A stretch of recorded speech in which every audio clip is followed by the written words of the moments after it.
So I'm a nerd with personal finances, and I make content on tax saving strategies, budgeting, and investing for financial independence and retire early. I can probably give you most of the solutions to your math problems, but what really comes down to is your behavior. And I can tell you that if you max out your retirement contribution every year with a $6,000 employer match and a 10% average annual return, you're going to become a 401k or a TSP millionaire in 15 years. That's simple math. We can't control how the stock market performs, but we can control how we behave with our finances to achieve financial freedom. I was not born rich, and despite what many people believe, most millionaires were created over time and not inherited overnight. Unless you're the billionaire lottery winner from Illinois, then you should contact me for a complimentary financial coaching session by visiting firesidechat.com/coaching. If you're brand new to my channel, my name is Sai and welcome. So in this video, I'm going to talk about the 10 unique things and habits I do on my FIRE journey to achieve financial independence and retire early. I want to talk about my behavior with personal finances and how I stay focused on FIRE. My wife and I are both 35 years old and have saved and invested over 7 figures in assets since I started my FIRE journey in 2016. I changed my behavior over the years ever since I got out of $110,000 in consumer debt between 2014 and 2016. If I can do it, you can definitely do it too. The first habit I developed over the years is ignoring all the haters. And this was way before I started creating content on YouTube, TikTok, and other social media platforms.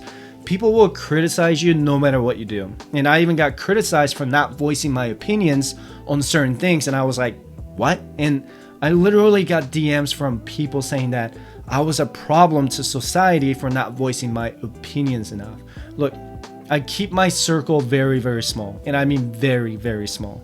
There's my family, me, and a few friends that I trust in that small circle. And those guys know where I stand economically and politically. And when I was paying off my $110,000 in debt, I had to say no to a lot of my friends who wanted to go out. And naturally, that's when I started to lose some friends. And looking back though, I would lose those friends again in a heartbeat if it meant for me to be debt-free all over again. And the FIRE community is really, really small if you compare it to the general investing community. And people doing FIRE have different spending habits than the normal crowd. And I've had haters on YouTube, TikTok, Instagram, and Facebook about how FIRE is impossible and how we shouldn't retire early because it's going to affect the economy, and how I'm gonna run out of money before I die. And what the general population misunderstands about FIRE is that we're going to retire and do absolutely nothing. And I'm still gonna create financial education content when I reach financial independence. I'm still gonna do something I enjoy doing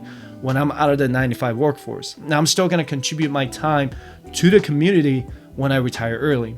Ignore the haters and you keep doing you with your FIRE plan. The next habit I developed is forming my own educated opinions. And the best source of fear is probably the mainstream media. And when you hear the news saying a recession is coming, then what people are gonna think about the rest of the year is the word recession. Unless you're the government, then you can change the definition of a recession. The first step to forming your own opinion is to get your facts straight. And a lot of times I've noticed how people talk about certain topics based on what they hear on the news, what they read in an article, or what they heard from their neighbors. We all have a different thought process, and I get that. What I want to challenge you to do is to do your own fact checks by doing some homework. And if I make a mistake in my video about the f.i.r.e strategy, I would love my audience to call me out on it with facts and not because of what they think will happen. And if you support a certain political candidate, you should understand that person's voting record in Congress or wherever else that person held office, research their sources of funding and understand how they're influenced, and get to know their track records of economic, foreign, and defense policies. The next habit I developed is to buy experiences over items. And my wife and I don't ever exchange gifts, and we choose to vacation somewhere we've never been before. If you ask your kids what they got for Christmas 3 years ago, I bet you they won't even remember. But if you ask them where they vacationed 3 years ago, I bet they can still tell you all about it. And trust me, my daughter still talks to me about the trip to Hawaii from 3 years ago. If I'm gonna buy something, it needs to have some kind of ROI in the long term. If I'm gonna buy a new pair of running shoes, I expect them to last for at least 6 months to a year, depending on how much I run in them, right? If I'm gonna buy a new phone, I expect it to last for at least 3 to 4 years, because smartphones now cost like $1,200 or $1,500. And what I truly think that's priceless is when we explore new restaurants, when we travel to New York City for a weekend, or when we watch the sunset in Hawaii. And I encourage you and your spouse to try new experiences over buying new things.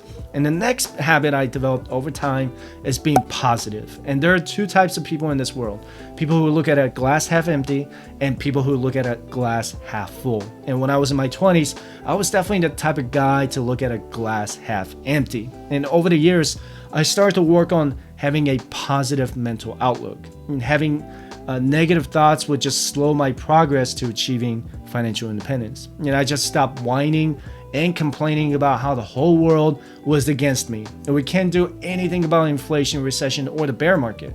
You should only worry about what you can control. Trust me, you will start making progress by just being positive. You can also start looking at the glass half full by getting our free financial independence resources by visiting firesidechat.com/contact. You can also check out the Fireside Chat shop if you're looking to start your own YouTube channel, and I have all of my equipment at firesidechat.com/shopping. Another habit I developed over the last 5 years is surrounding myself with like-minded individuals. You'd be surprised how many successful millionaires are in the US. They're all wearing regular clothes like you and me. And I met a millionaire a long time ago, and I wish I still kept in touch with him. But I remember asking him how he became a millionaire. And he just said, by keeping your expenses way lower than your income. And it was simple. And just by spending more time with him, I just gained more confidence in my own personal finances. And I recently went to a Think Media conference to network with hundreds of people who are just doing YouTube or other social media platforms. And I still keep in touch with the people I met there because I want to learn how to grow my business. When I was at the conference, I was surrounded by some of the most successful businessmen, women in the world. And I'm not trying to suck up to them, right? I wanted to know some of the mistakes they made and learn from the past. I wanted to learn about developing business-to-business relationships. I wanted to learn about their strategies, not to copy them, but to learn from them. The next habit I learned is to ignore the Joneses. And there are a lot of them out there in person, on social media, or in the news. Don't get me wrong, I love watching Daniel Mack's content on asking what these fancy car owners do for a living. When I look at someone driving a McLaren or a Lamborghini, I just think about how that can be me one day. There's nothing wrong with having a dream. However, what you don't want to do is follow the Joneses by irresponsibly spending money on something you can't afford. When you buy a brand new car but make $1,200 in car payments, are you really enjoying your car? Or did you buy something you can't afford? I'm going to stay focused on my own goals and ignore what my neighbors are buying because their financial situation isn't the same as mine. And I don't want their spending habits to affect mine. The next habit I developed is to prioritize my time over money. And when I work on making YouTube content like recording or editing, I like to order Uber Eats or DoorDash to save time to be more productive. When we go to the theme park, we like to purchase fast passes to skip the lines so we can truly enjoy our time instead of waiting in line for hours. I left my last private sector job because making all that money meant nothing if I had no time to spend with my family. And I made my sacrifice with time between 2014 and 2016 when I paid off my $110,000 in consumer debt. And I already pledged to never get myself back into debt again. And so I can always prioritize my time over paying off my debt. And something else to keep in mind is that your personal growth comes with time, not money. My personal growth comes from all the good and bad lessons I learned from my life experiences. And these life experiences are extremely valuable because if I never got myself into $110,000 in debt, I probably wouldn't be in this financial coaching business right now. Another habit I developed is to stop following the herd. And look, I plan to blend in with society, but I'm not planning to be a part of the herd. Creating my own YouTube channel last year was my way to create my own herd to pull others like you watching this video right now. And this is especially important in the stock market because everybody tends to follow the herd of how the market moves, right? When everyone sells their shares in the market, I'm doing the complete opposite by buying the dip. Have you ever heard people say millionaires are made out of every fear and recession? And this is also going back to forming your own educated opinions. I have people tell me that having debt is a normal thing to do. And when I really started questioning the herd, and that was by picking up this book called The Millionaire Next Door back there. And it was a life-changing moment for me, and I stopped blindly following people and started doing my own research on just about everything. And just because everybody's jumping out of a moving car, it doesn't mean that you should too, right?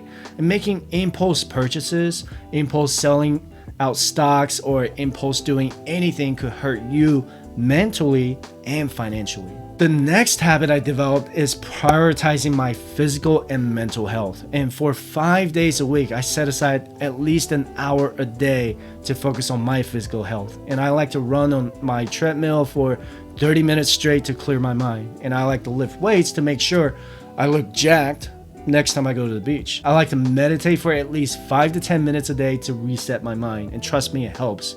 If I ever have a stressful day, I just play the raining sound in my car and meditate for at least 5 minutes. Now, I'm not just exercising to stay in shape, but to make sure my body and mind stay sound and healthy. We spent $2,000 on the treadmill and another $1,000 on adjustable dumbbells in my office. You can't build wealth without good health. And I would say that they were money very well spent. The last habit I want to share with you guys is setting aside some me time to entertain myself. And this is especially important for those of you who are married or have kids. You need to set some time aside to do something you enjoy doing. And as for me, I love to go out and sing karaoke with my friends. Make it a habit to schedule your me time for stress management. You shouldn't feel guilty about having a me time, because you want to do this to increase your happiness and improve your mental health in the long term. And if you want to know more about how to start investing for your financial independence, be sure to check out these 2 videos. So with that said, I appreciate you watching my video. Don't forget to subscribe, and I hope to see you in the next video. Have a good one.